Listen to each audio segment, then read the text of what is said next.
There we go. All right, just to back up, we just did introductions for the Saguache County Land Use Code. The proposed changes, it's Wednesday, December 12th, 2021. So we're going to go into just reviewing what's happened.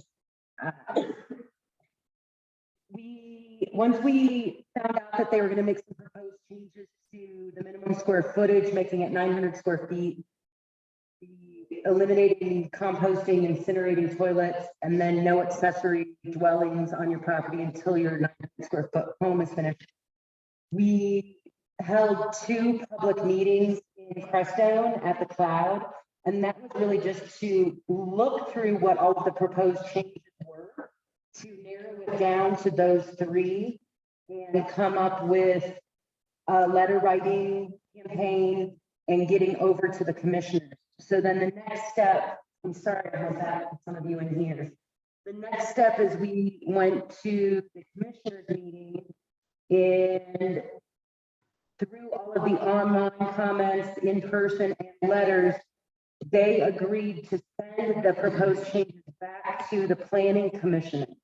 So there's 9 planning commissioners in the county that represent each area, and they are the ones that actually write that code. And so the commissioners are sending it back to them, and they actually have agreed that they'll have a meeting with this group on January 13th at 5 p.m. Jay, can you write some of this stuff in the chat? Yeah. I'll have Jay write some of the important dates and times in our chat. So the Planning Commission will meet on Thursday, January 13th at 5 p.m. at Road and Bridge. That's 305 3rd Street in Saguache. So it really was stressed at the commissioners meeting that that is our important, probably our most important piece, is showing up in person so that we can actually work side by side. They typically do not allow public interaction and feedback. They would allow an observation, but they are going to make it more of an open work session to work alongside the community. So going from that, as I mentioned, those 3 issues, I think what I'll do is just read how it's written in the code.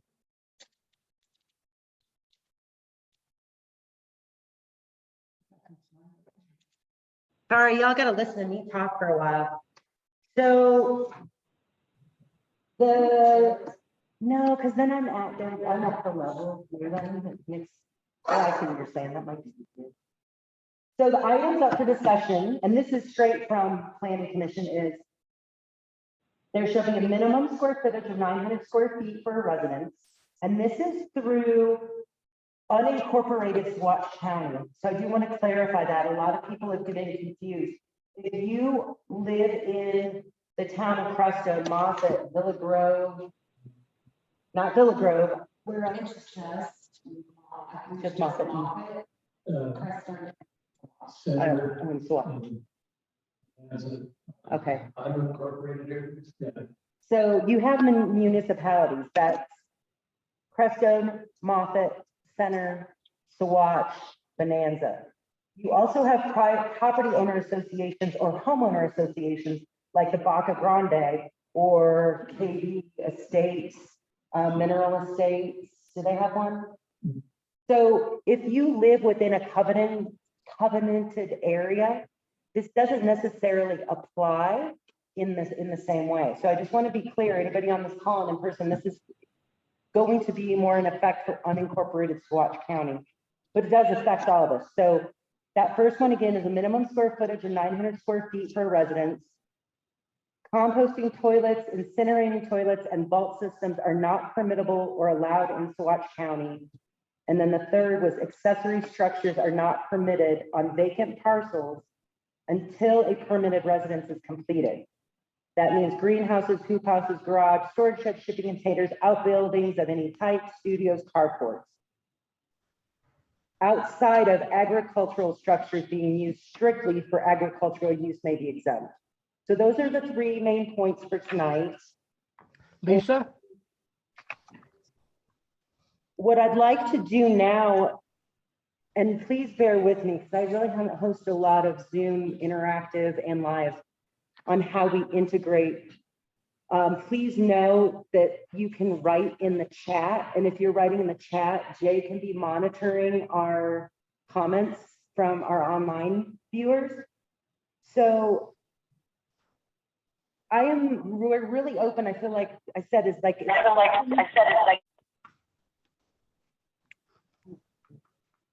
no, I'm sorry, go ahead, Arnold.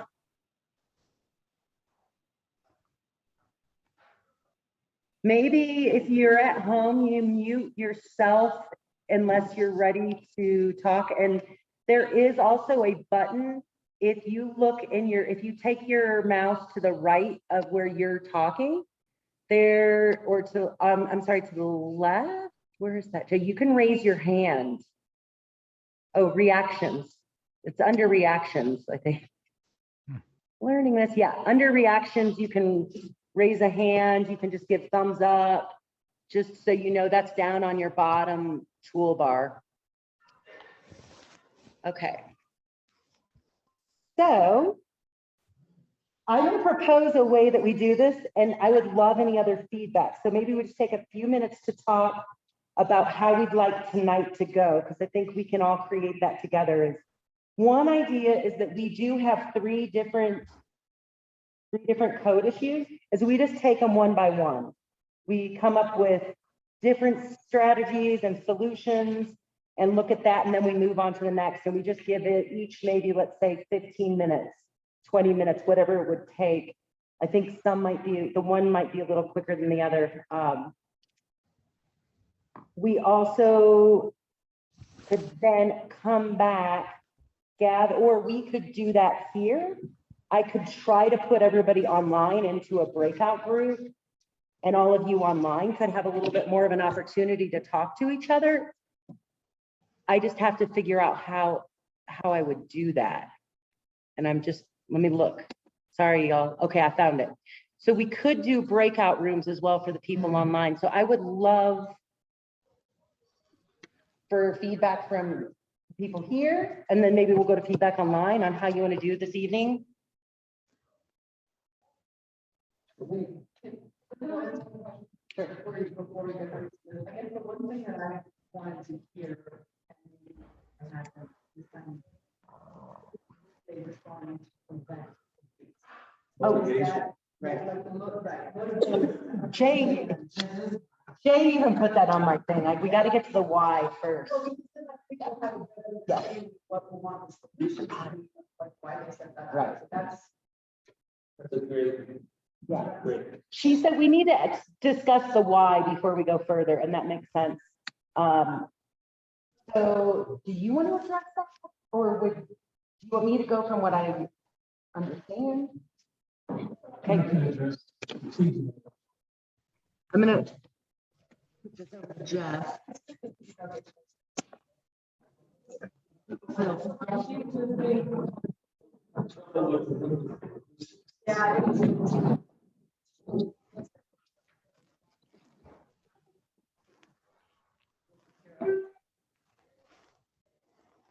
Okay, so again, the question was why? Yeah, thanks, yeah. Thanks. Okay. And actually, one of my first questions, maybe we should just start with, like, this is correct. We're gonna start with these questions. This is actually probably the person that gets this.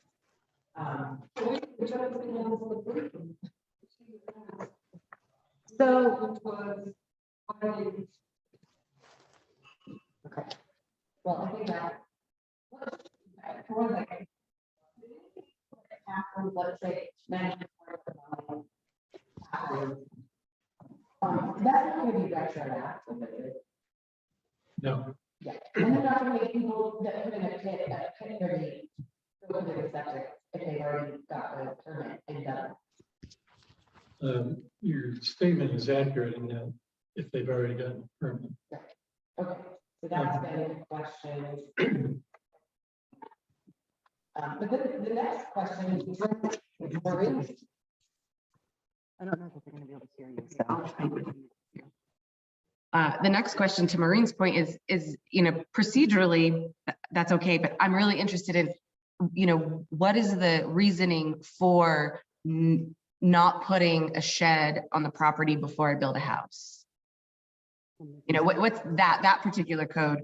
Why do you have to build the house first? Because if we can understand that, then we can better come up with a better solution. So, I thought you ran through on why we're here.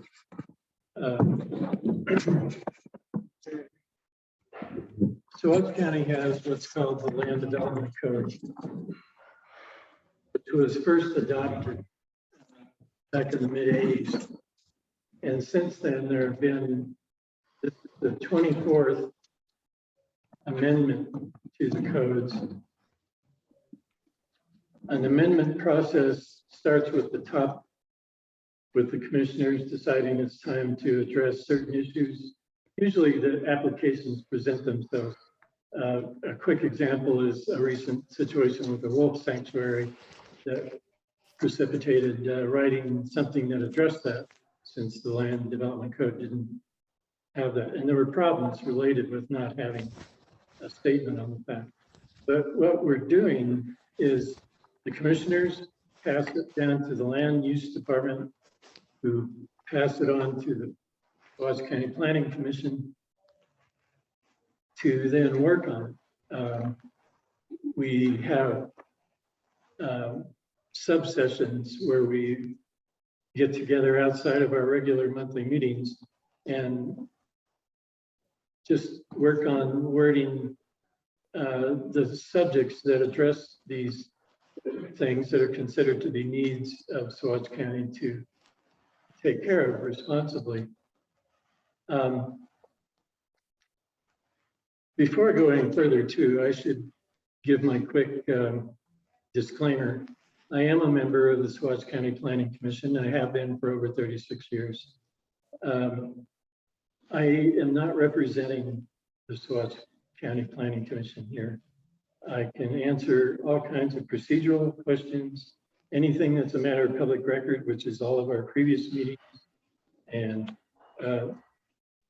in the Saguache County Land Development Code, which is all online on the Saguache County website, is all the text involved with these things that we've worked on over the years. I can't address how the Board of Commissioners would vote on something or how they favor. I can't discuss how a planning commission might go one way or another, but I can help a great deal in education of the procedures that are involved, how these things come about. So right now we're in the process of our 24th amendment to the Saguache County Land Development Code. And that process starts, like I said, with Planning Commission going into a work session that drafts a body of work that relates to the questions of the day. That body of work goes out then with ample notice to the public by way of public hearings. The Planning Commission had their public hearing on this, the results of which were put into the recommendation. The Planning Commission does not decide matters.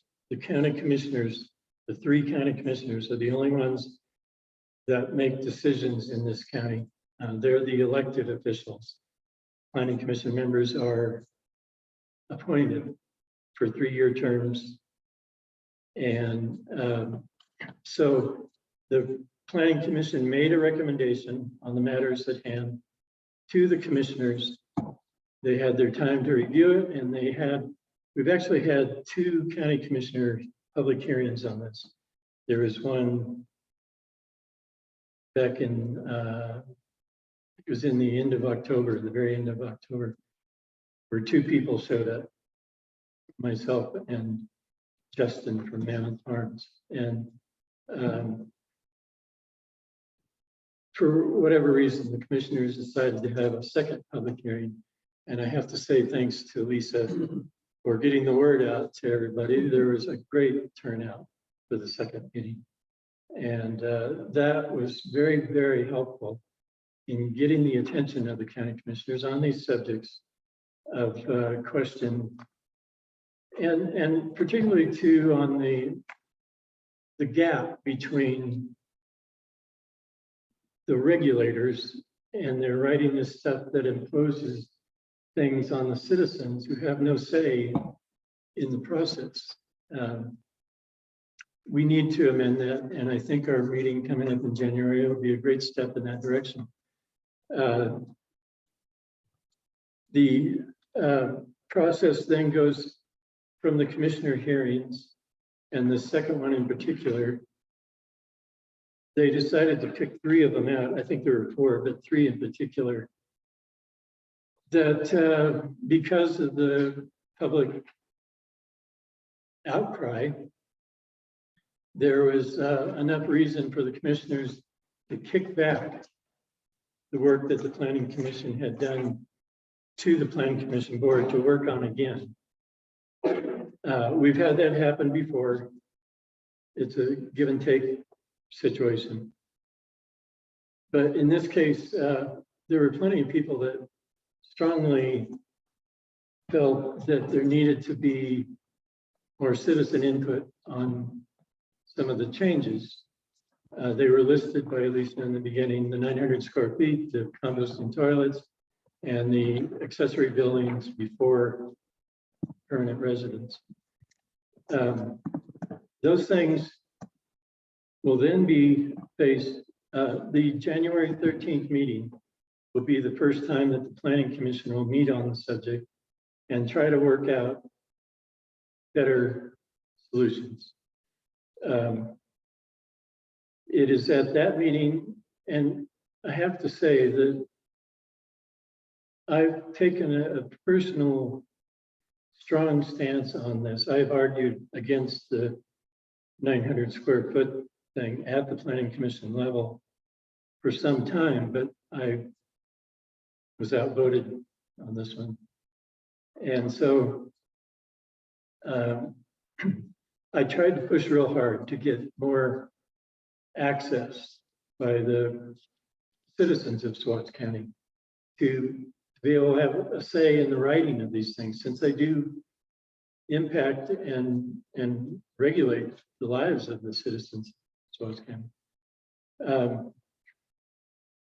I probably shouldn't go into why I think that we've run into these obstacles, but at least we have a meeting on January 13th, and that meeting will hopefully, the outcome of that meeting will be all these different wordings and changes that will then go to the land use department staff to write it up and present it. And I would imagine that that should go before another Planning Commission public hearing. And then from there, it goes to the county commissioners again for a public hearing. So there are several steps along the way that people can have a say in the process. So we're in the middle of this 24th Amendment to the Land Development Code, and hopefully we all get more of a say. When I've shown up at these last 2 commissioner public hearings, I've announced at the beginning that I'm here as a citizen of the county. I am not in representation of the Planning Commission. And I expect to be given the right to speak up and say things just like everybody else. I'm not, there are certain rules of Planning Commission discussion of subjects, and we all want those. We don't want backdoor deals. We don't want pre-decisions made by a handful of members of these groups. We want it to be completely exposed. So those involved come under what's widely known as the sunshine laws, where you're not supposed to discuss these things outside of the total board being present and hearing it all together and making decisions all together. So that's why there's limitations on what can be discussed by members of the board outside of public meetings. Neil, are there any other procedural questions that people have? So who wants the members on the phone? The 3 county commissioners appoint members. It's an annual review. There are 3-year terms, and when your term is up, you have to submit a letter to the commissioners requesting that you want to renew or you want to resign. And it's publicly notified through, I think Saguache Crescent is the only public notification that we have. But that is where applications are taken, presented to the commissioners for review, and they make choices from there. And I just saw you wrote down the names of all of our members. There's been 7, yeah, we have 9 regular members and 2 alternates. And each regular member supposedly represents an area of the county. We all represent different areas of the county. You submit a letter to the land use department, who then forwards it on to the commissioners for review. I'm not sure, I haven't seen it. There should be some sort of notification in the paper now requesting anybody who's interested. Alan? Yeah, I was wondering. There's a request out there now. Yeah, I've read it somewhere on one of the sites. Yeah, it's most likely it's on the website. I haven't applied that way. So every 3 years, I send in a renewal request. And Submit a letter from the land use department and then they. yes, because I believe that it's the land use department that puts out the request. It could be that you go directly to the commissioners, but most of that stuff filters through the land use department. So please, people apply. Thanks, Jeff. On here, really good question. Okay. I'm gonna bring the computer back to Jay. Frank online. Frank James has a few questions, so she's gonna. What sparked the code changes in the first place? Okay, let's start with one. So first things that gets the interest is an application, usually a conditional use application, subdivision exemption application to the county.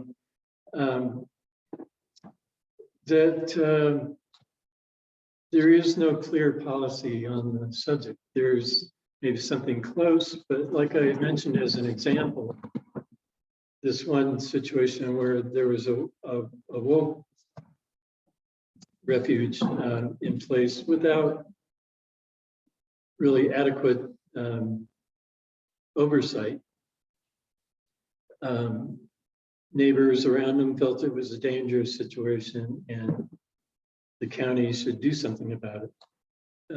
So things like that started out.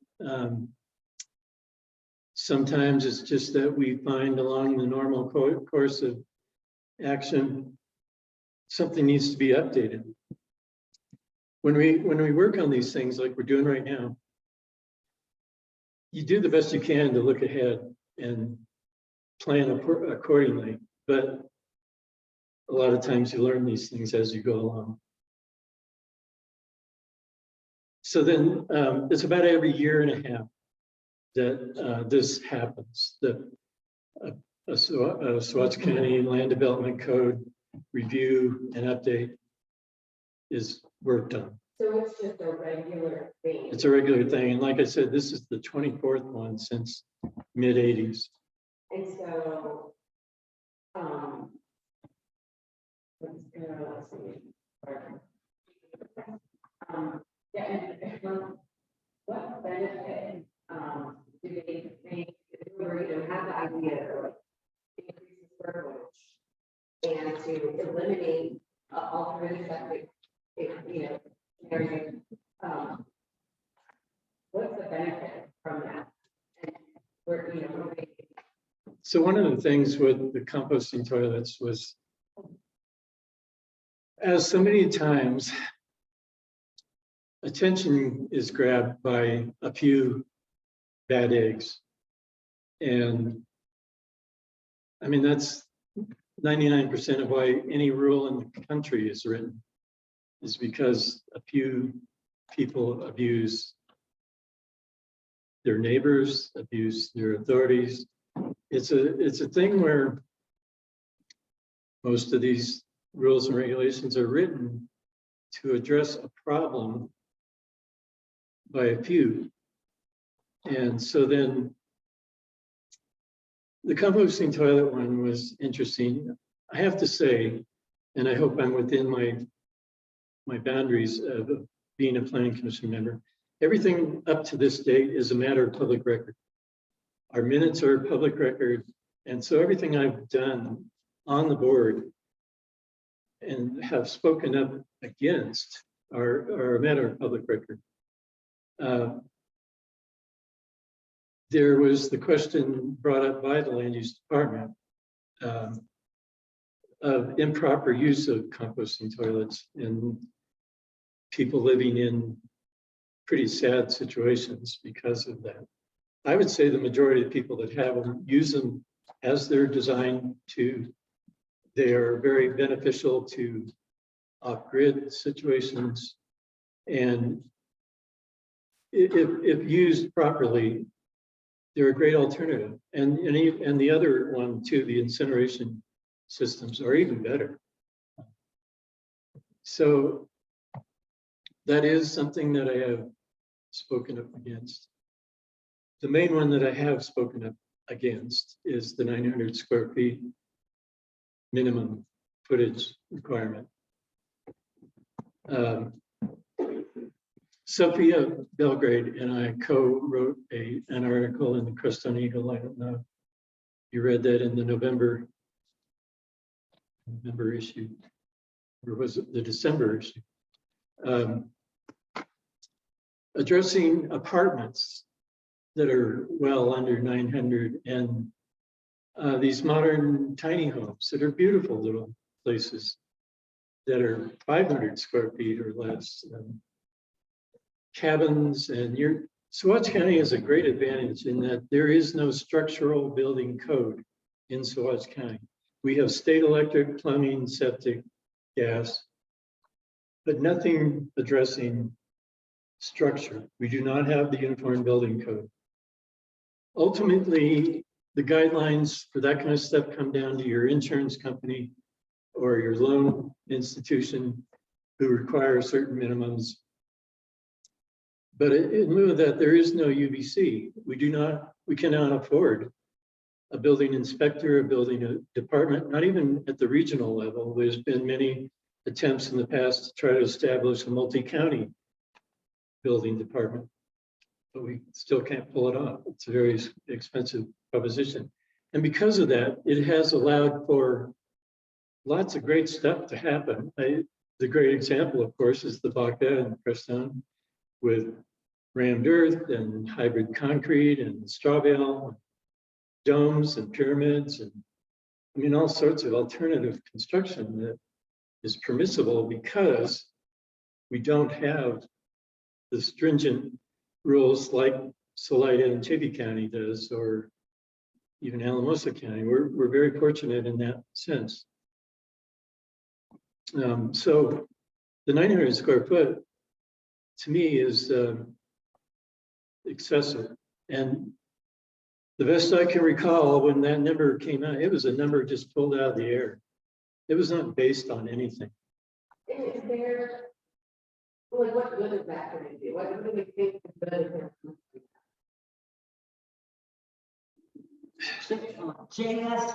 Jay asked what's the benefit that's gonna come from square foot.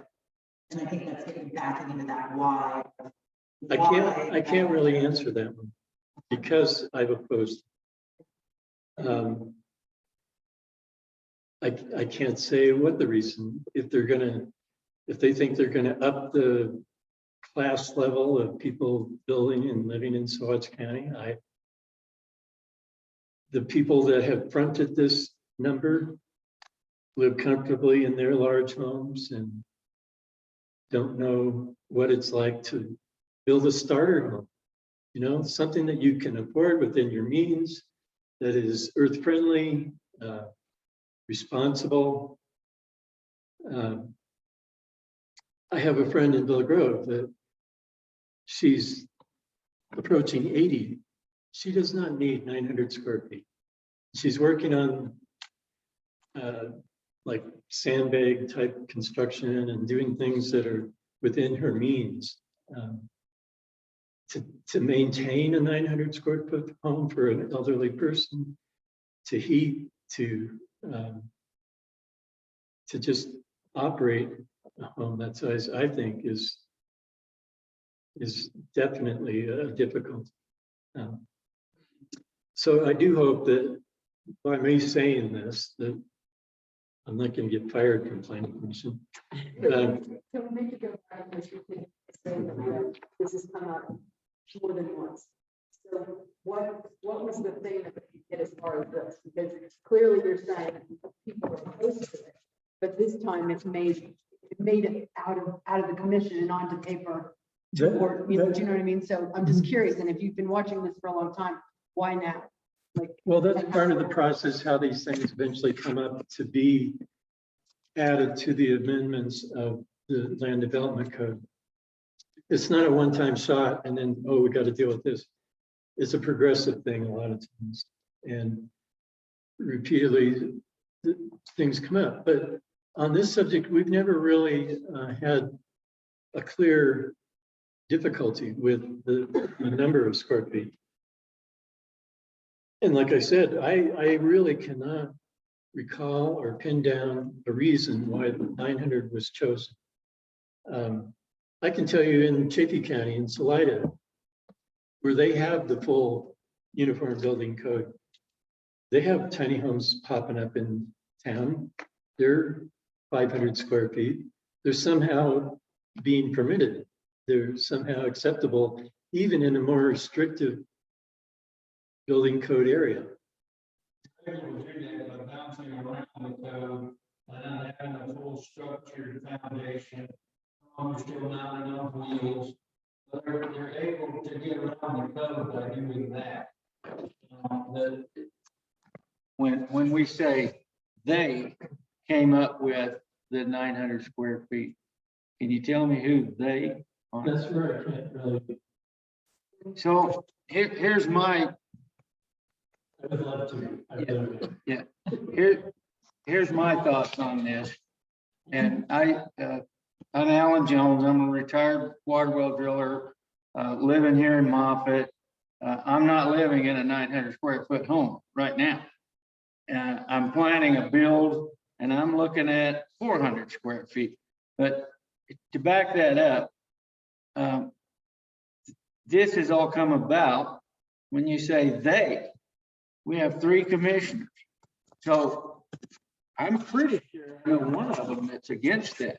So when you get that, this is going to be thrown on our backs by 2 people. Two people that you don't know who voted for those people. You don't know how they think about this. But this is going way against the grain. You said something a bit ago about the county of Saguache having some good things about it that have caused, like the Baca and Crestone, and how, and my thoughts on that was, that's why a lot of us are here. That's part of the character of our county. And that's why we're not living in Alamosa County. That's why we're not living in Chaffee County. We want the freedom that comes with the lessened land use codes and that sort of thing here. And I just want to go on record as being totally opposed to any of these rules being put in. I don't even like the rest of the codes that you've got in that you've had for years and years. Those in your pocket, there's probably 200 pages that you've got there, but they're not being enforced. But who's to say that the next couple of commissioners that come in decide we need a land use code enforcer, and you hire one, and then it starts this crazy mess that nobody is going to want around here. That I want to be on record as saying that I am totally opposed to adding any of this into that and having us lose our. Just redirect us for a minute. So I just want to redirect us for a minute because you have people online as well, but we really want to have some time tonight. We only have like a little over an hour left to focus on the solution. We understand pretty much everybody online seconding this and same here. They're agreeing with you. We've had 2 meetings to do that, and then a third to go to the commissioners. So tonight we really got to start to think on. That's why we're going through this why, but what's the solution? What are our resources? Where do we go? Where do we look at other places that have done this? These kinds of things well. So sorry to interrupt you. We're gonna have another meeting on January 5th from 5 to 7. On that question you just asked, Lisa, where do we go from here? And here's the thing, and this happened to me last Friday when they clear cut the meadow between my 2 properties. And I actually got emotional and fell apart because I actually have a connection with the land, and that discredits me and my voice and what I feel. But it is the very soul of the reason that I moved here. And I don't care who votes who in or who says what. What I say is, where do we go? Where is there left to go? I came here 28 years ago. I came here to find a place at the end of the road where I could be artistic, creative, in line with nature, build in accord with the principles of sacred geometry, with what the earth wants, bringing up water, food, and shelter from this place, one of the last few places in Colorado where it was actually allowed. And it has slowly been being scratched away at. And this is the last gouge that's happening now, but it won't stop unless we actually stop trying to figure out whose paperwork and whose ideas and whose legalities say what. And we actually come from the heart. Do you all remember when Pat Schroeder ran and she cried and they said, oh yeah, that's why she could never make it? I'm sorry, we need to cry. It's okay to be emotional. It's okay to be connected into this beautiful earth in one of the last places in Colorado where I could actually form my home up out of the ground. My home is built from the resources that come from only with 100 miles. I built a home to raise myself and my children in $6,000. Where else can I do that in Colorado? I built my next home up the hill because they said, after giving me permission in the POA to build this hogan that I'm sitting in here now, oh, you can't do that. You better have all the systems thermostated and mortgageable resale for $10,000. I did it. And I teach other people how to do it. And it's why I live in Saguache County. And it's why I run EarthNAC. And why can't we stand up for holding out for the last possible place in this state? I understand the outliers, but the rules are for fools, as Paul Petzold always said in the National Outdoor Leadership School. We need to take responsibility for doing things well, for teaching others, teach a man to fish, that whole idea. It is time to say no. Could I And address you just real quick? You can talk all you want about, we said this, and speak up and say, where do we get to go? And this is the last stop. And I don't know what it takes, but I just want you to know that I'm ready to take a stand. Thanks, Yeah. Robin. Jeff, I would like to say, please write that down, please, and send it to the commissioners. Send it to the land use department. Please write it down. Because a public hearing with a lot of emotional,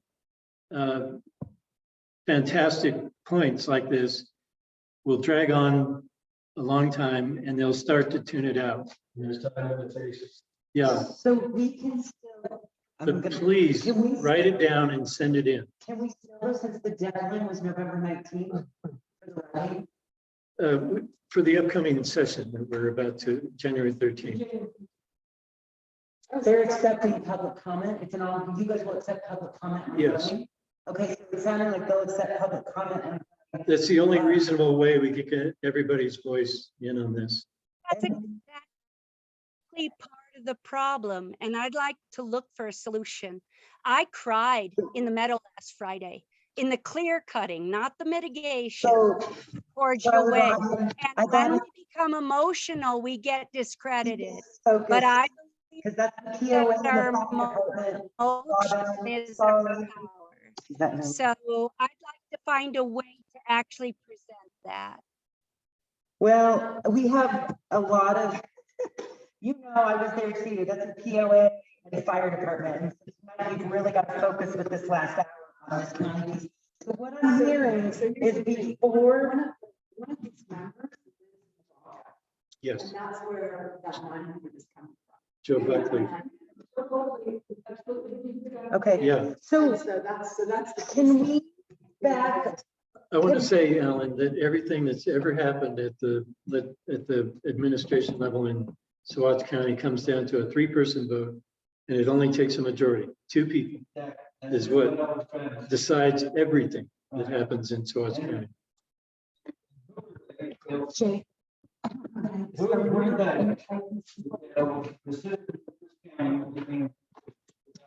They're the elected officials, and we live in a representative government. Okay. Okay.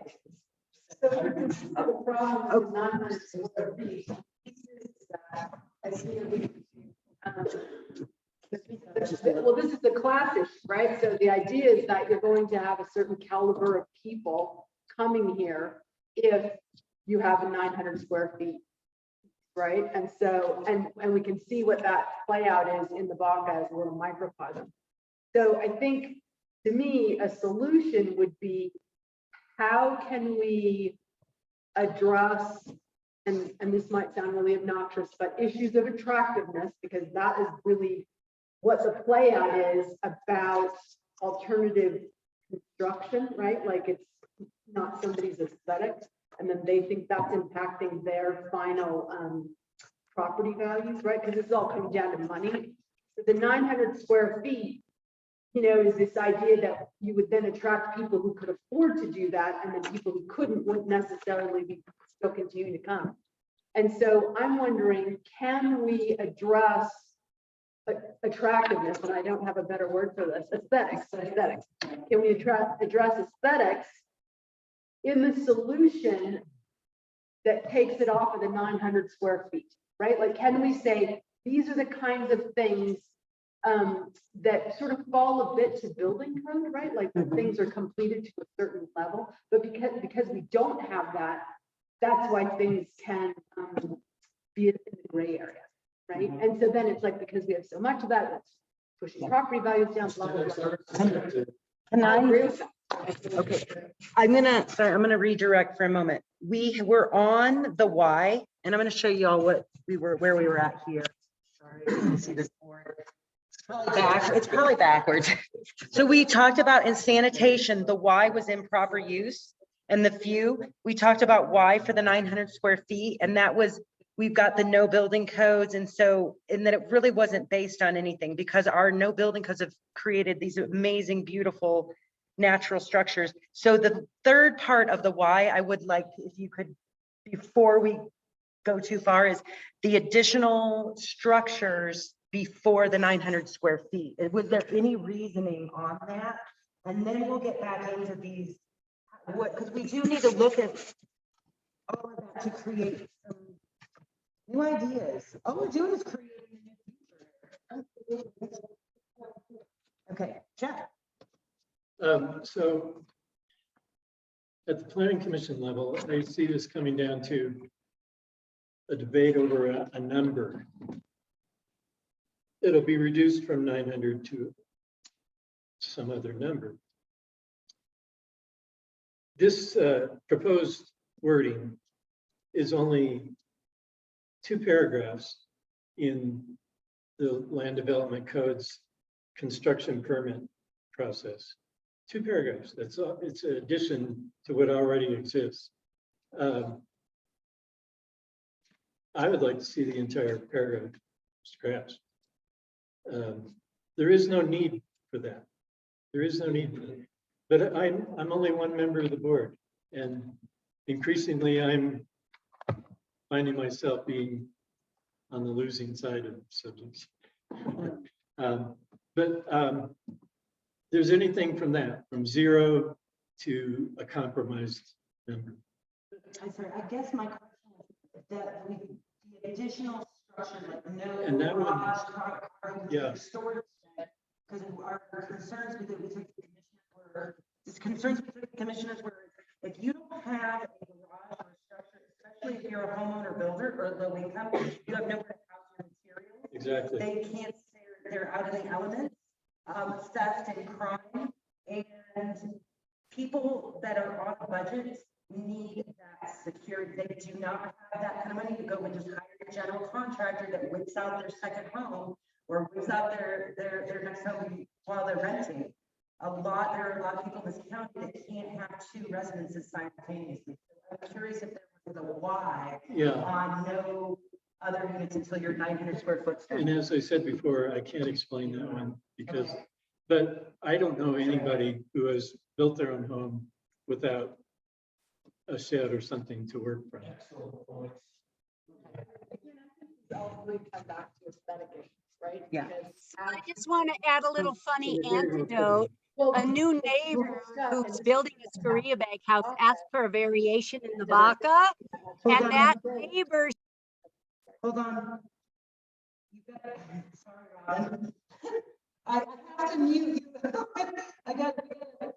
Oh, That's the kind of okay. thing I appreciate it so much, but it- Hold on. Robin, I don't know if you can hear me. I've got an ask to undo. And now I don't know how to undo it. So you're, I'm sorry. It's not there. Ask it. The best way to. I would love- Is from within. Robin, I would really like to get to some other people that are maybe online right now.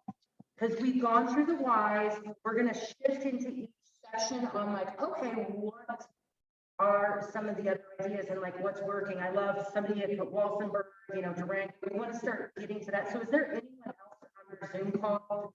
If you could raise your hand if you have a comment. I want to, because we've got, sorry, Rob, we've just got limited time. no worries. I want to hear a few other voices. Is there anyone else that's been on that would like to share for a minute or have another question?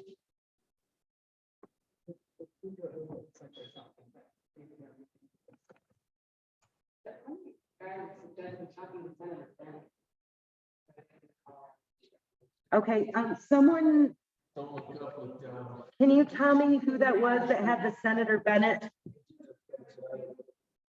Frank James, you want to talk about that for a moment? And do you prefer Frank or James? It's hard when we don't have met. I don't think that would work. Frank is fine. Okay. Can you guys hear me okay? Yeah. Can. Can you all hear? Oh. Yeah. Can you guys hear me okay? Okay. I can hear you. So I sent an email kind of outlining my wife and I, our own story. We actually moved here to the valley. We got here in May, but we bought our land here in 2019, 35 acres with a well, and our intent was to live very simple. We sold everything we had in a big city in California, and we came here to live simple. My wife is a 3-time cancer survivor. I'm a 1-time cancer survivor.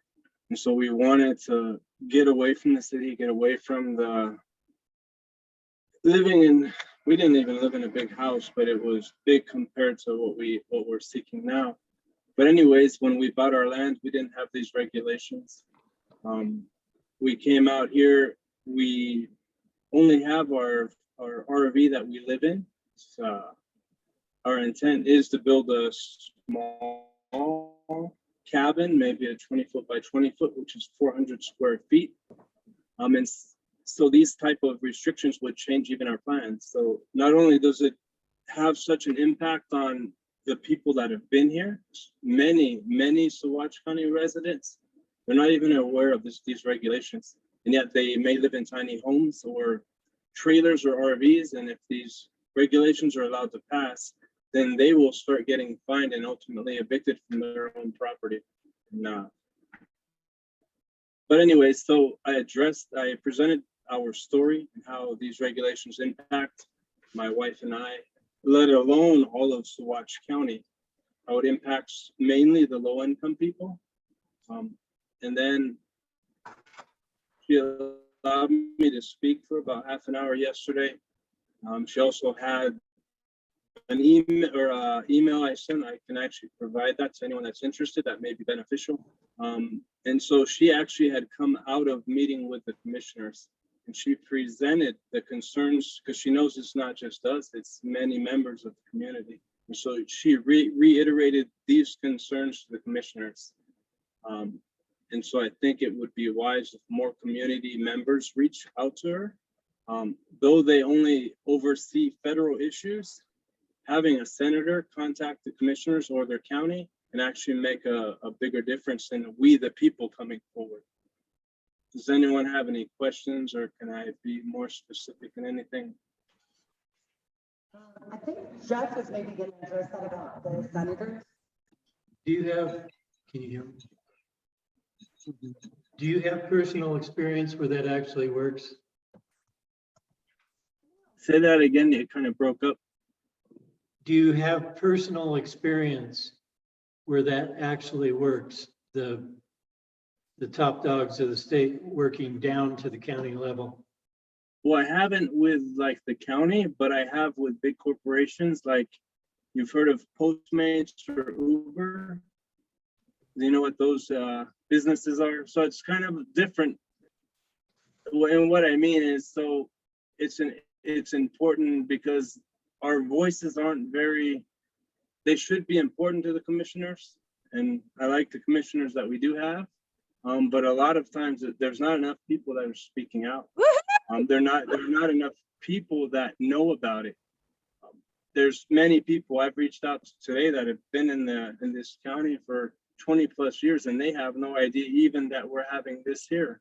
They're still not, they weren't aware of the regulations that they're trying to pass, and it would directly impact them. But anyways, so I've in times past, like in dealing with corporations, large corporations, and them creating their own rules that violate our constitutional rights, which most people wouldn't even know how to address or fight. I go to the state's attorney general's office. I go to the Better Business Bureau. I go to any agency that may have a bearing on it. And I have had success in it. They've never, like the company Postmates, they didn't acknowledge error, but they changed their policy after 6 months. They completely removed the very discriminatory policy they had that caused many struggling people to lose their ability to earn income. I don't want to draw so much detail into it, but I believe it can be effective. I don't see how it wouldn't cause any harm for sure. But what are your thoughts on it? Well, certainly give it a try. Thanks. Somebody also suggested to vote by members of the county rather than the commission. Okay, so a question which to me is proposing, first let me back, I want to thank Frank, and I want to encourage everyone online, if you are not on our energy care mailing list, Jay, can you put our email in there? It's creststonenergyfair@gmail.com. Send me an email, we'll get you on the land use codes updates, or you can also type, actually, that's gonna be the easiest, send me the message, just for me to try to go through here. So back to that next question, or suggestion, I'm sorry, can I read it? I can't remember. Well, I don't know who would know this is Jeff, but like, the stuff we voted Oh, the on vote. To watch my residents versus. So let me repeat it because I'm thinking. So the question was from online, and to me, that's a solution. It's like, could this just go to vote to Saguache County residents instead of just the commissioners? So, With what I'm familiar with ballot issues, you need X number of signatures to a petition and go through the steps to get it put on a ballot. How it goes from where we are right now to that, I'm not sure what that road looks like. Yeah, but ultimately that would be the voice of the people. And okay, we're going to go to someone new in our live audience, which is Natalie. That's a question. Is your strategy to write letters and provide suggestions at this meeting on the 13th? Is that what we're trying to do? Rather than. I would like to get, personally, I'd like to get to the point of showing really creative, innovative ways that we can keep the broad economic base and broad diversity of housing situations in our county. And if we are showing some other ideas and solutions, we're still at ground zero, and we'll have an opportunity that night. The more that we can create, and I'm open to doing works. Working session. Me trying to coordinate a meeting, trying to coordinate Zoom, but we just sit in a room, like, hey, let's brainstorm. Yeah. So we could do some brain. That is a question because that becomes. Yeah. So we're talking about strategy solutions.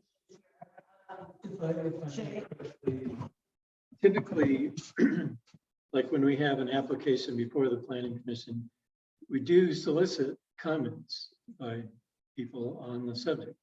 And that's where I'm coming at on this. I think we ought to try as one part of the whole strategy to create an environment of obvious public concern. And that's done through writing.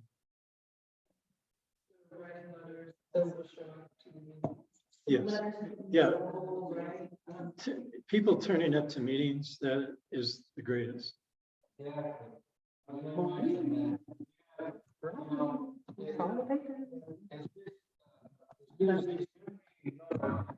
need to stop doing this. These people need to step up and come to these meetings.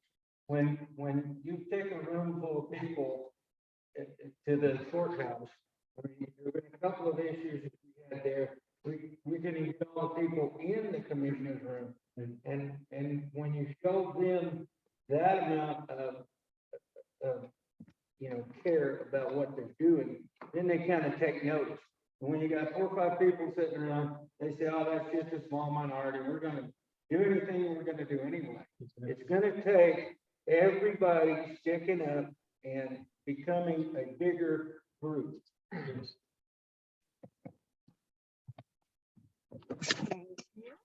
Okay, we're gonna move over to, thanks everyone, because this is kind of creating strategy or how we want to go along with this. Okay, Jay. Somebody's brought it up here and I came here too, to like, we need to provide the language to the planning commission and the commissioners. They don't want to have to put more thought and work into it. So if we can find other codes from other counties, Yes. because I've been dealing with this in another county. They just want you to present something Yes. that somebody else has already used with the language that they've already used.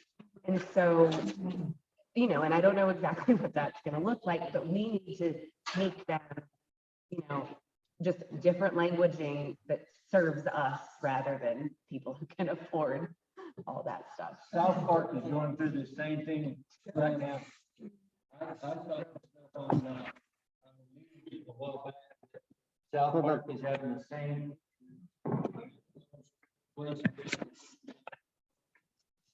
Okay, even here, if you guys don't mind giving me a little hands up so that I know.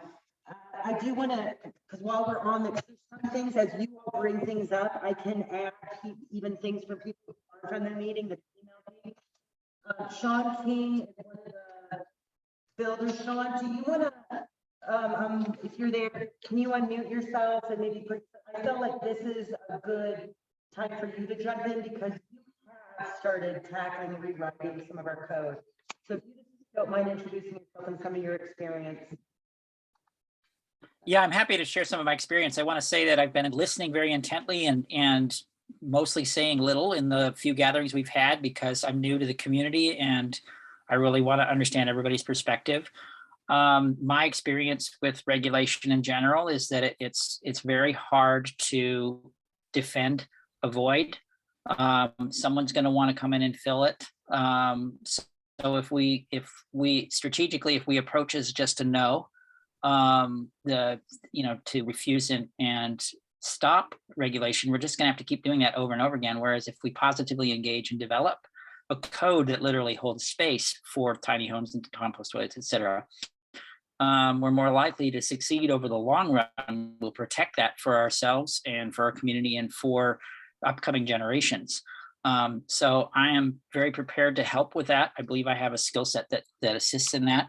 Rather than go into a lot of specifics right now, I would second the idea of going and finding examples where it really worked, where there are county level code ordinances that have been developed and are in place and are having the effect that we desire in terms of protecting the liberties to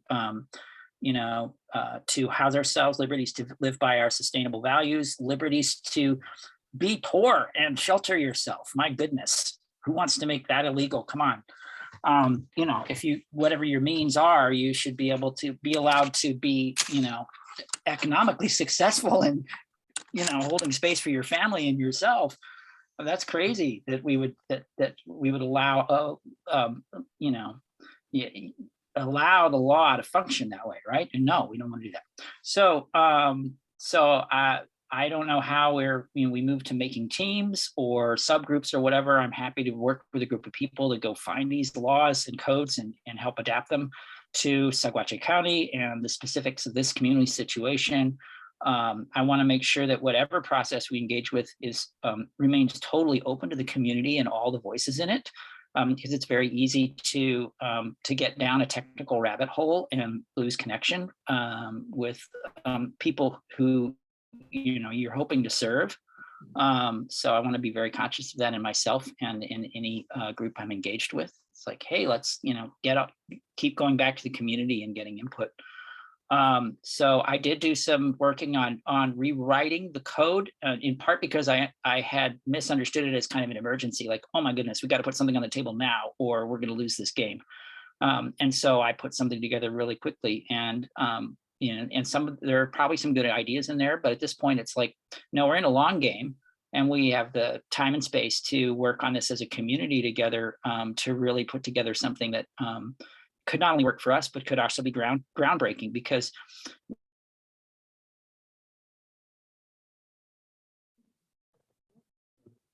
You froze up there, Sean. No? Oh, wow. Oh, okay. wow, this is amazing. You're still there. Okay, go ahead, Sean.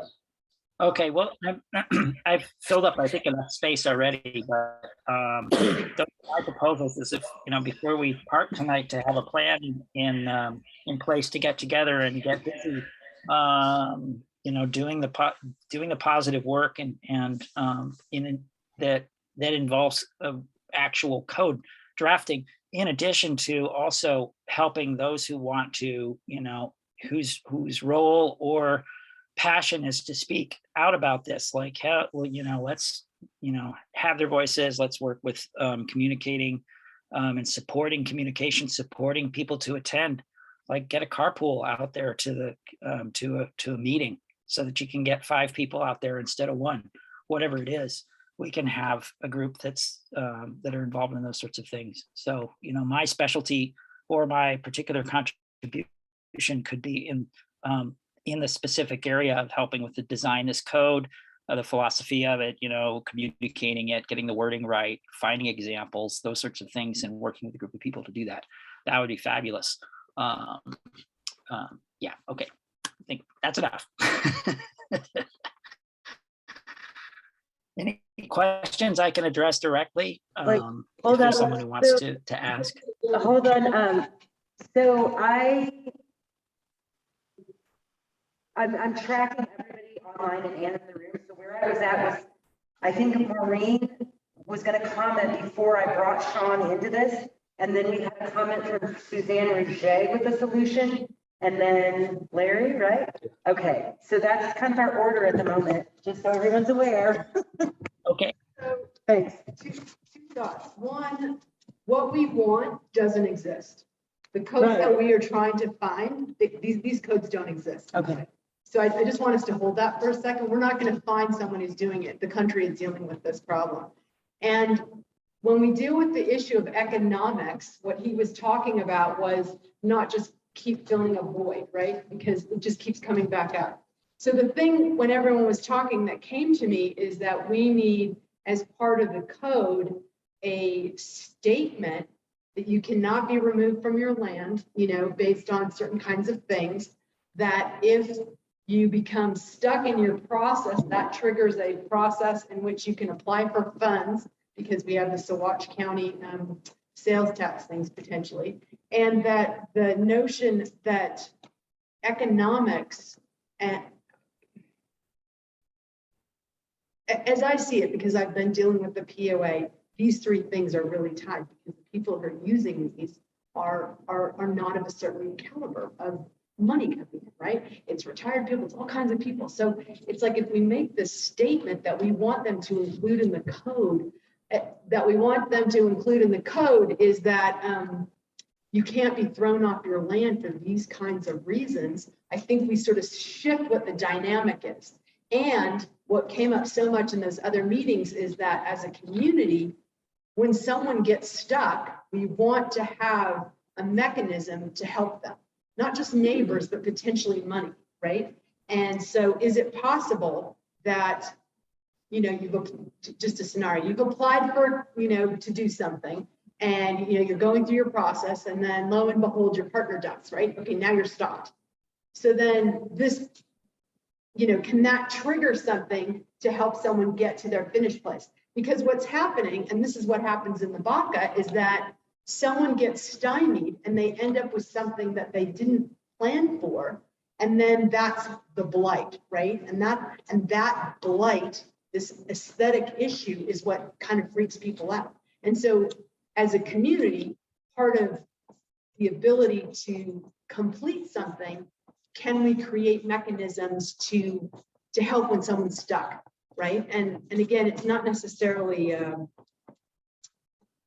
don't know. I feel like there's got to be a value statement, right? Like the things, like what this gentleman right here, I didn't catch your name, where you were talking about, you're not going to tell me how to do this, and not this, not that. But if we can reframe it in this positive way, that's like, oh, you can't be thrown off your land because you didn't make it exactly as they had it. Because there's been some scary stuff even in Alamosa. Like if we say it's 200 and you're at 195, like, okay, then what, right? Like that's the piece that we have to really almost change the thinking on. And this piece doesn't exist, right? This doesn't exist anywhere. So we're really at this incredible moment to kind of imagine what that statement is that gets voted in at the beginning of these codes that says, this is the parameter for this to continue forward, right? Yeah, exactly. And I feel like we can come up with that statement that could, because really for me, all three of these are tied to aesthetics, right? You know, like if you're not using your alt toilet, right, that's an aesthetic issue. If you know, you're having, well, right, but I mean, like, it's like, oh, that's a problem, you know, like the little nose thing, right? It's like, you know, the building issue, right? Somebody suddenly starts living in their, you know, auxiliary dwelling unit because things are going slower. Do you know what I mean? Again, and then maybe they never get out of it, right? And because it works and they, you know, they've hit their max, right? And then the 900 square feet. I mean, I feel like we really are seeing a transfer of the bullshit from the Baca into the main county. And if we can, again, make it so that the statement of value is no longer just about economics, right? And that's a part of the code, then we're addressing what that gentleman said, which is that we're not just running after ongoing things. I'm going to address that really quick. 3 years ago, we had a rule came into POA. We did we went to them and said, all of these EAC hearings and all this money we're using to sue our members and sue each other, can we divert that money into our group and let's do the old marketing? The land, let's go to the landfill when people need it, create a whole community fund of helping each other, and it was crickets. So this is that same thing. Why not create that new one? I think it's just more people. Suzanne Rouget, can you give us the suggestions? And you were saying like maybe creating a group. Oh, you got to unmute yourself. Here, we'll look at this side of the room for a while. So I think a lot of it has to do with education. And I do think that in order to have our voices heard, we need to have a collective that's large enough to apply some pressure.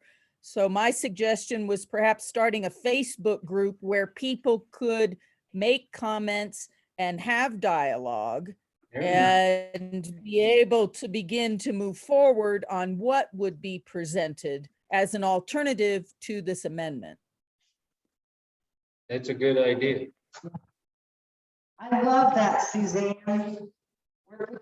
I also, you know, I think also accessing the crescent and the eagle and all these other forms of communication, because I think the comment that someone made before is that a lot of people who would be directly impacted are unaware of these changes.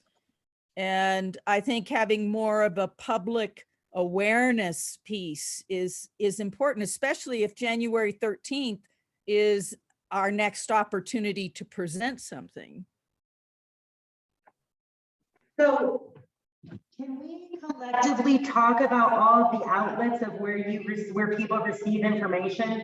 Maybe everybody online, if you type it in the chat, Jay can yell it out to me and people in the room can yell it. And I'm just, let's take like 2 minutes and think of everywhere.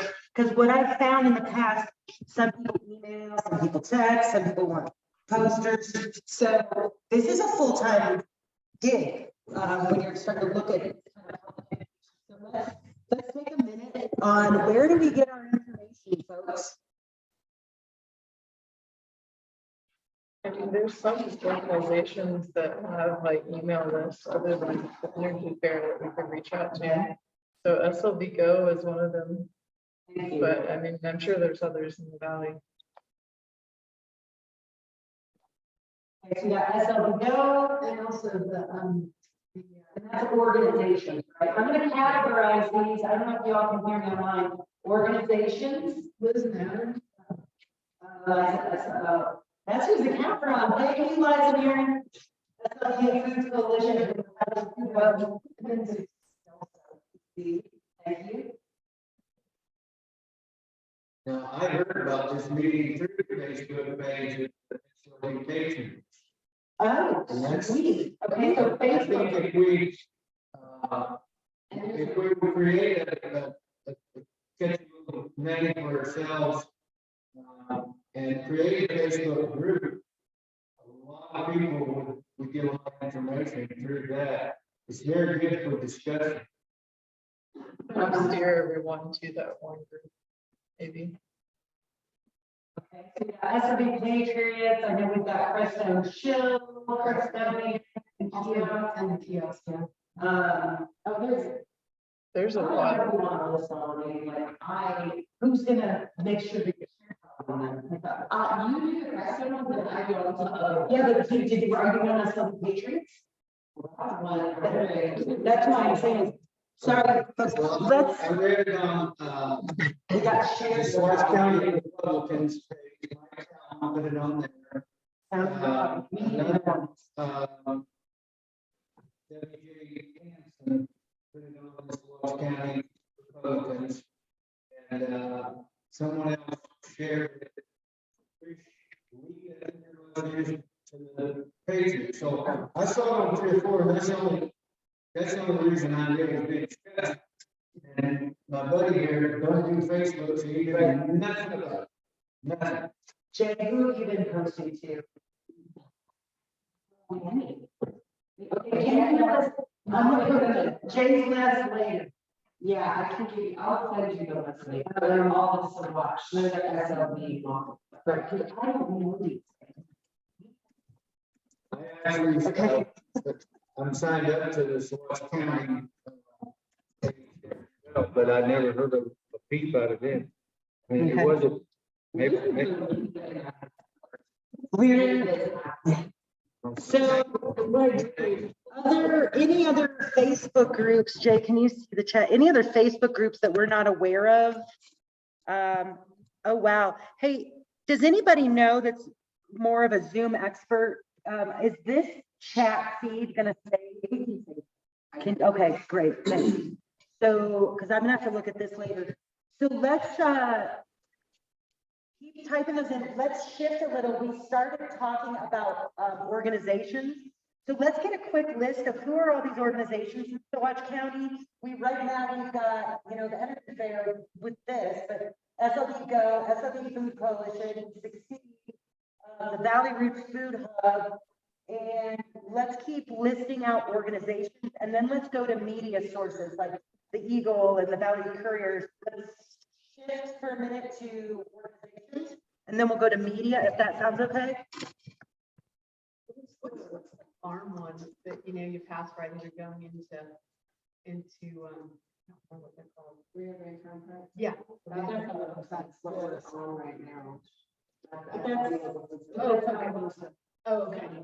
What is the place, Lori works in Saguache? Oh, Saguache, yeah, that's it. In the heart, or is that the watch? Yeah, that's the watch works. Can you also hear online what people are saying? Can you hear?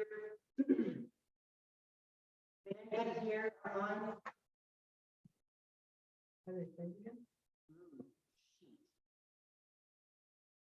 Oh, you're moving. Can you give me a thumbs up if you can hear these suggestions? Yes, I can hear you. Thanks. Okay. Other organizations in Saguache County.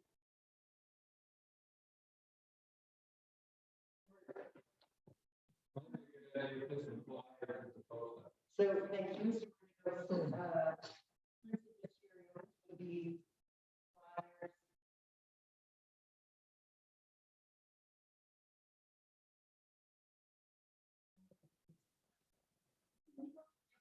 A post office is a good spot.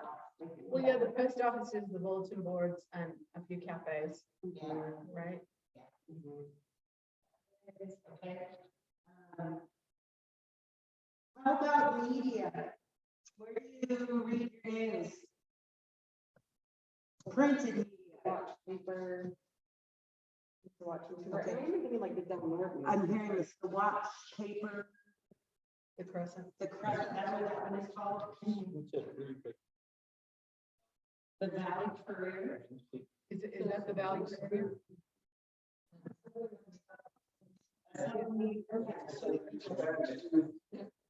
I'm sorry, I missed that one. No, it's not. It's not in our county, but it's right there. I don't think people from South County.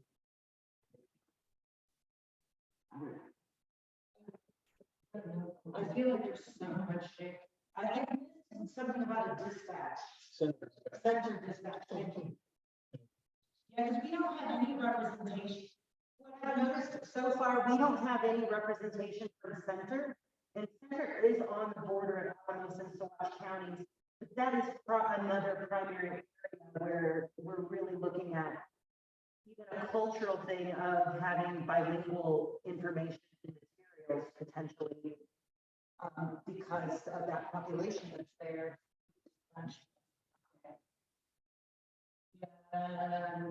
It's not a newspaper, but maybe like you can just send to your friend on like post it on their own. That's a really good idea. Because the thing is if we have the Facebook page and we make it so it's shareable, then it's just like everybody goes there and says, share it to everyone you want. Part of the problem with the groups is that you can't share. You become a member and then none of that content is shareable, which is a drag. I've never been able, it says send, but it's like an icon that sends through Messenger, not like to yourself or to another page. And so I don't know structurally how to deal with that, right? Like it does. I'm just talking about like. But electronically, yeah. Yeah, no, and an email too. Okay. So we've got to know, I want to know who's our real tech expert that's online or in person here, because yeah, there's a lot to this. Is it something that's like really savvy? If there's a Facebook, this is.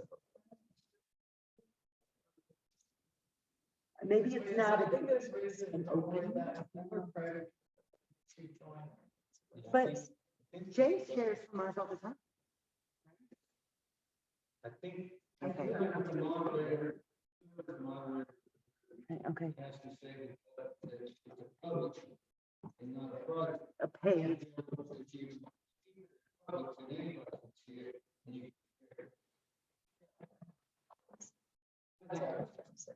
Thank you for the comments online. I'm seeing,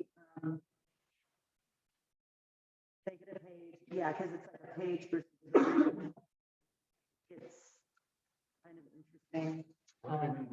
Can we shift maybe, so we know that we need to broadcast this, right? So we have all of these different places.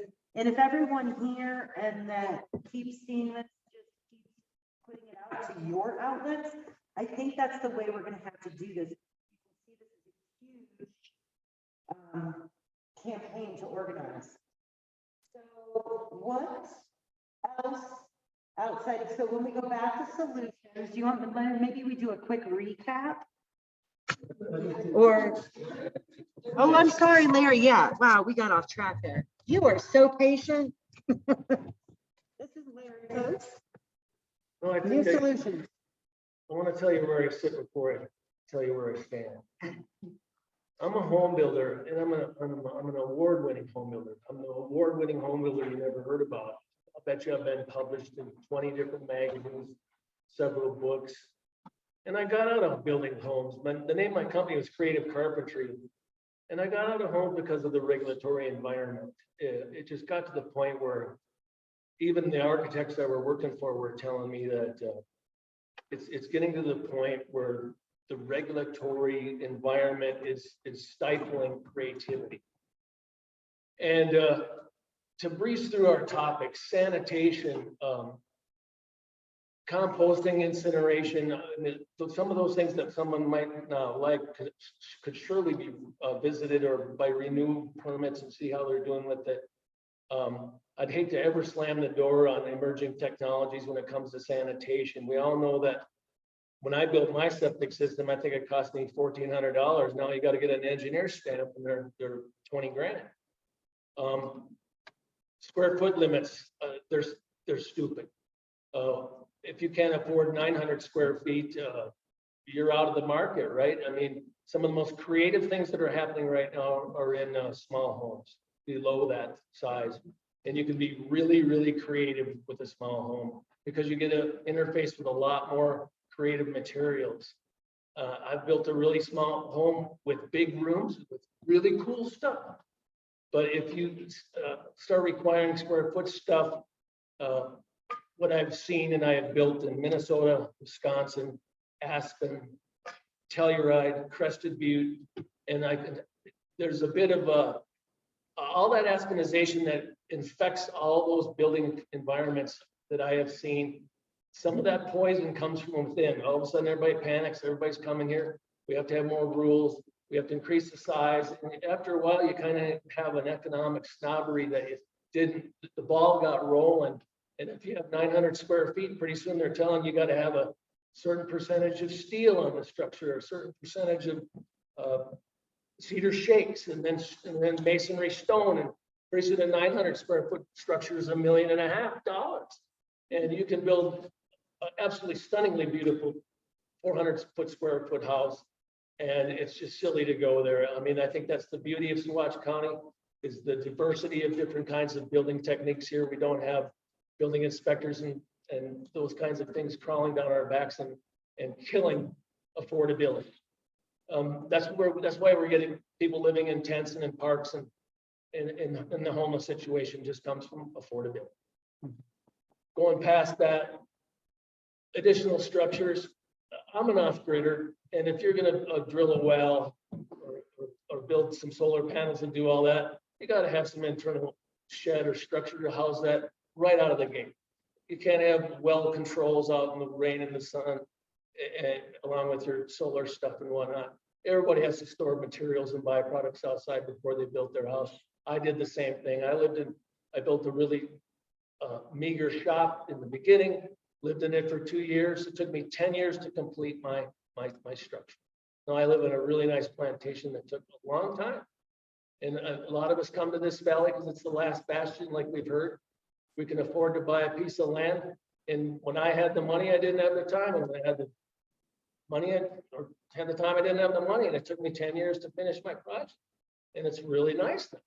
So those are the people that are coming here, like the lady mentioned, it's the end of the road in many respects.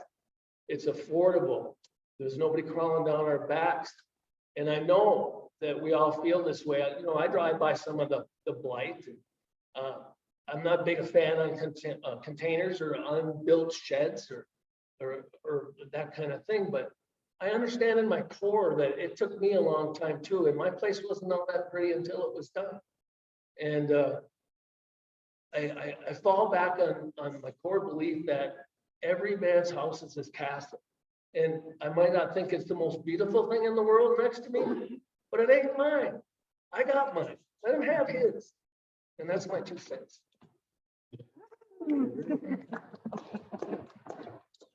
Okay.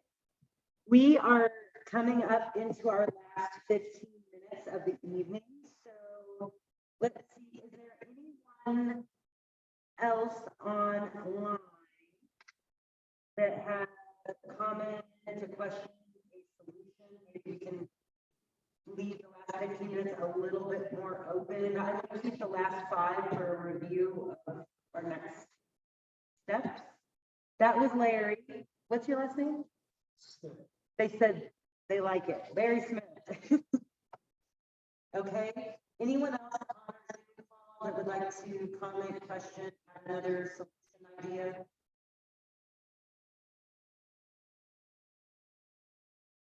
Okay. Anyone in the room? I wanted to say something real. Afton, go for it. Hey, you guys.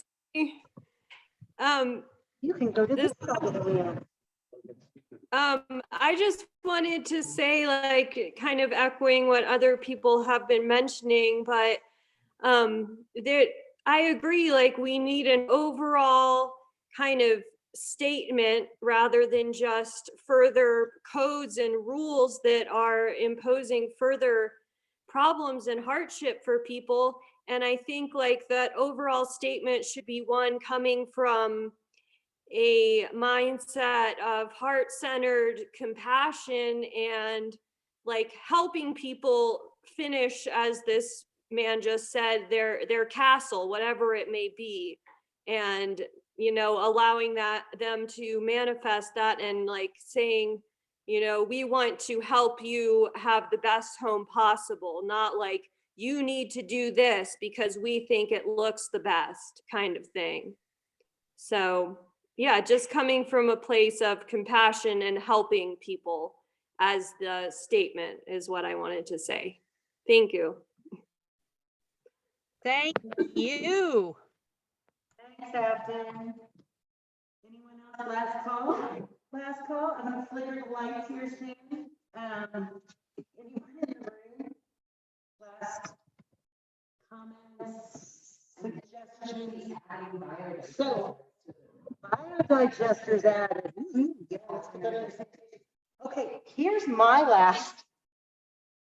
We need to strategize and come up with a lot of things on how this work gets done, because I'm pretty much, this is really, I wasn't planning on taking on any of this, it just seemed like the right timing, the platform, and how do we go about- Lisa, you're not coming through and you're cutting out.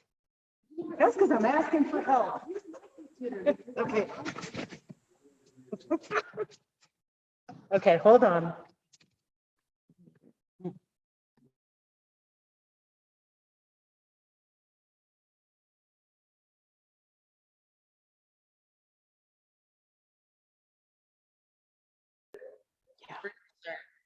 I can't commit to writing one, but I'm writing one right now about the clear cutting on cordials, so I might just get a wild hair and go for it.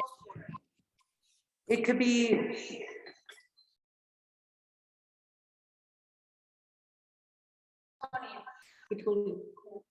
You gotta turn the sound up. Yeah, but my, The volume hit you there. Sorry, everybody. Okay, but why would it do that once on you? So maybe, I mean, Maureen, is that something you've talked about writing? How do you feel about that? Well, so I wanted to see kind of what was happening with this, and that's about it. Okay. But do you feel comfortable with maybe our support writing that and taking the lead on writing? Yeah. No, I do. Okay, so he also volunteered. Who's that? Frank. Because I would recommend, if you have a connection with your local papers, those letters to editor are always a thing. But maybe what we'll do is with Maureen is we will craft an article that could get sent to all of these different outlets. Does that make sense?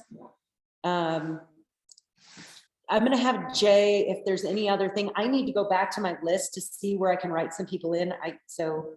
What do you want me to do? I don't know. Is there any last, maybe just kind of facilitate here for a minute, if there's any last comments or questions?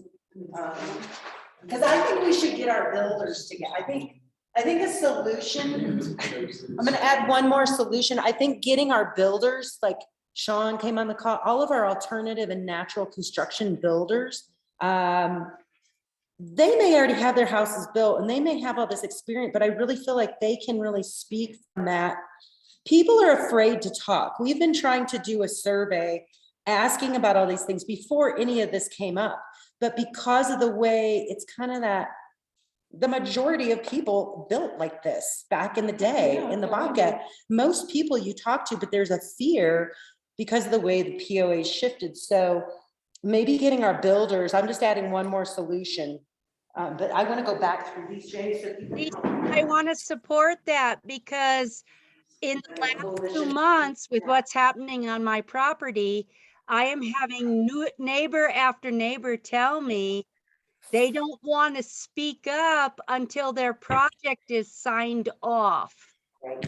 And we didn't do that back in 1995. What we did is we showed up once a month at each person's building site, 30 people, and we righteously went to town and did a barn raising. And we got 2 months worth of work for a single homeowner done in an afternoon. And we thought back that way. We called it the Neighborhood Alliance. And it was actually the nascent program that started Neighbors Helping Neighbors.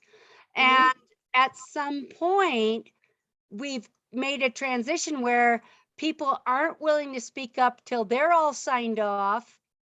And then if they're signed off, what's the motivation to speak up? So somewhere in the middle of that, we can find a way to say, you got to build your Scoria bag house, you got to build your straw bale, you got to do your papercrete. How about supporting someone else getting to do the same? So I'm going to be thinking about that. You've got my wheels turning. Thanks, Robin, because yeah, you know, if it's not just about you and your home, it's about your community. Because if this goes through, you're going to lose people like me and Lisa and maybe half the people in this room. And this is really about standing up for your neighbors. You've kept me out. Yeah. I already can't live here. I'll admit it, I'm already living here illegally. I keep getting kicked out of every area. So we are at, what time is it? I'm here illegally too, and I've been here 28 friggin' years. It's 6 till. Okay, so I want to respect that it's weird when I can't see anything, that I don't know that there. Videos on that. I know. No, it's okay. So I just want to respect that. Here, I'll do this. Because I want to see everybody. I can do this too. I want. Okay. Sorry, everybody. I just am very anti. Oh, Jay didn't want to be videoed.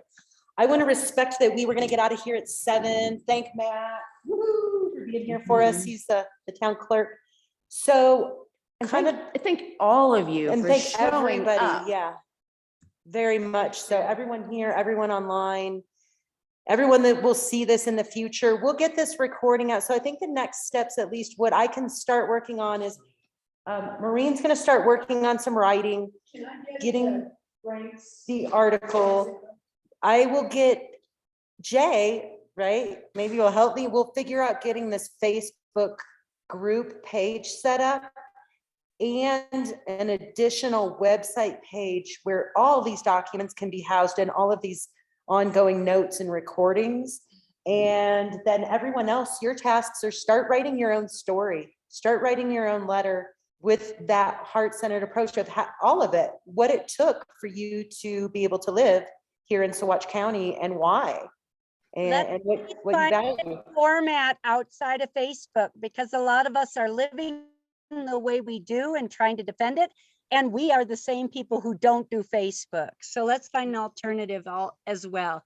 And I'm happy to help with that. I don't know what it is, but. Well, that's why we're going to put everything on our website, Robin, and then post things and put things in the paper.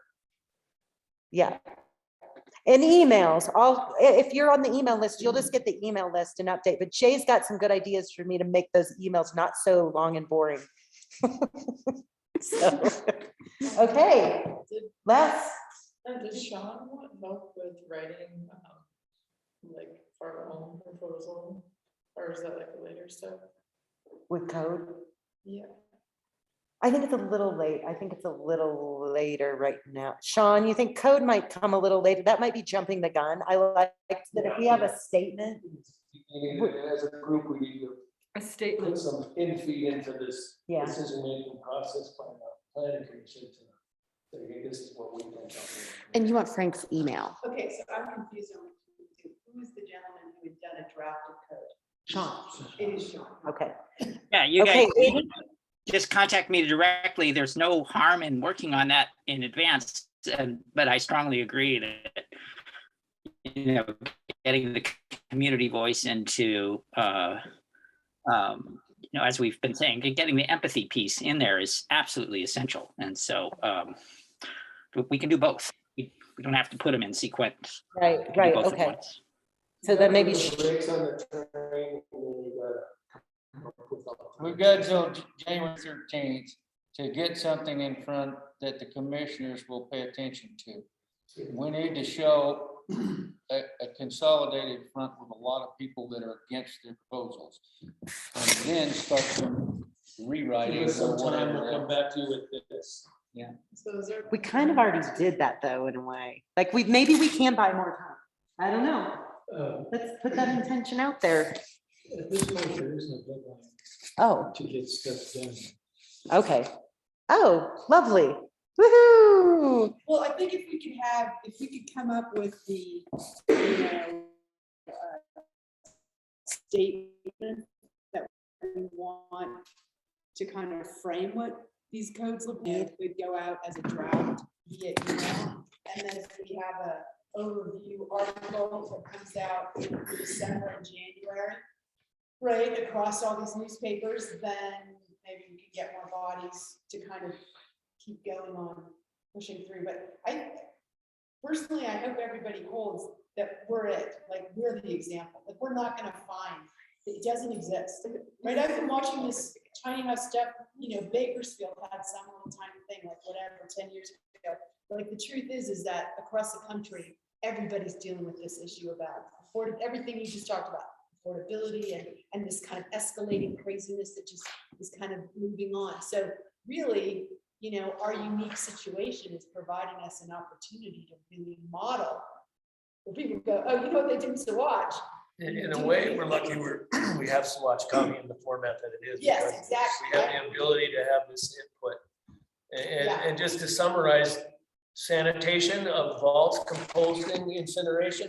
All right, if grant them a permit to do that, and then we go back and see how they're doing in 3 years. I mean, we can do that. We might have a code compliant officer in the county at some point. Square footage, I think we all agree, 900 is too big. And when it comes to additional structures, look, everybody has to have something for their solar system, their starter stuff, their well house, whatever. It's just, it's not practical. So we need to wrap that up into a format. You're right. Sorry, so when we. We've had 5 code enforcement officers hired and quit this year. Yeah, wow. Okay. I can't imagine that. We are probably. Doing that job. Do you have one more thing? I have a question for him, but. Can that wait? So, okay, last, unless there's something online, but Jay's not concerned.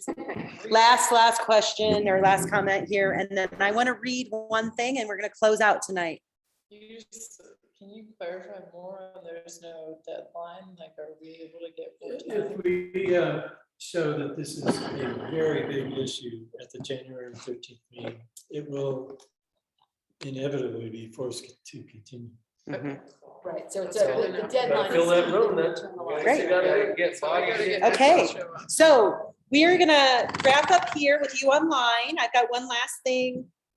This was amazing because I always come into these things thinking we might go in one direction and we've got to write things and prepare, but that's what that beauty, again, that wisdom of the circle creates the answers and creates the flow. I want to share this from Leah Garcia, who's been part of our meetings. And it's a sign, you're not gonna be able to see this. It says enlightenment instead of enlightenment, enlightenment. If you don't like what you see or how it makes you feel, shift your perception elsewhere. A place where every home is not only where the heart is, but also the body, soul, and mind. Judgment is an opinion. An opinion should not oppress. Express yourself freely and creatively through your home in whichever conceptual manner you please. Let us strive, let us sustain, let us source natural ways for natural balance. You're here. All right, thanks everybody, really grateful. And to be continued, I hope everyone has a safe, happy, healthy holiday season, and we will be in touch. The next meeting is January 5th. From 5 to 7, we'll be in person again at Moffat Town Hall and then on Zoom as well. So keep sharing this. Thanks to all the new people that we haven't met yet. I'm gonna let Jay close this. Good night. The reason I was getting really emotional. Yeah.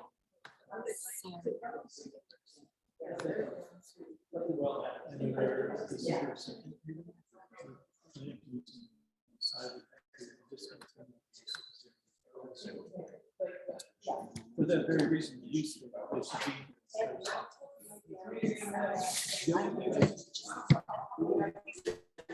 Let's talk.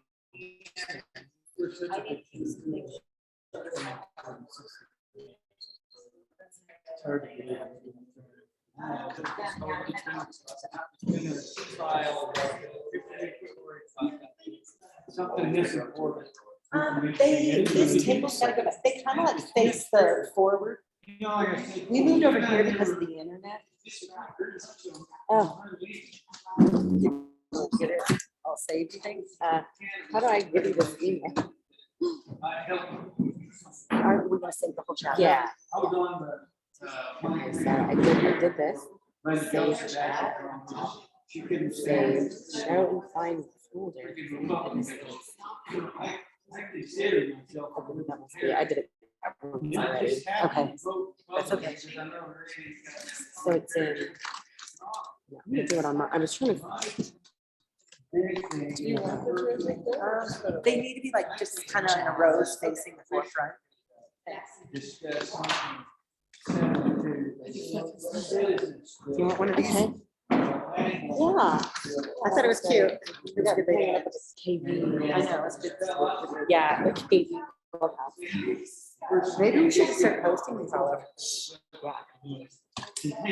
Okay, Jay, I feel like I just created. Thanks, Frank. I feel like I just created a whole other, every time I think I get a task done, I feel like I just created a 100.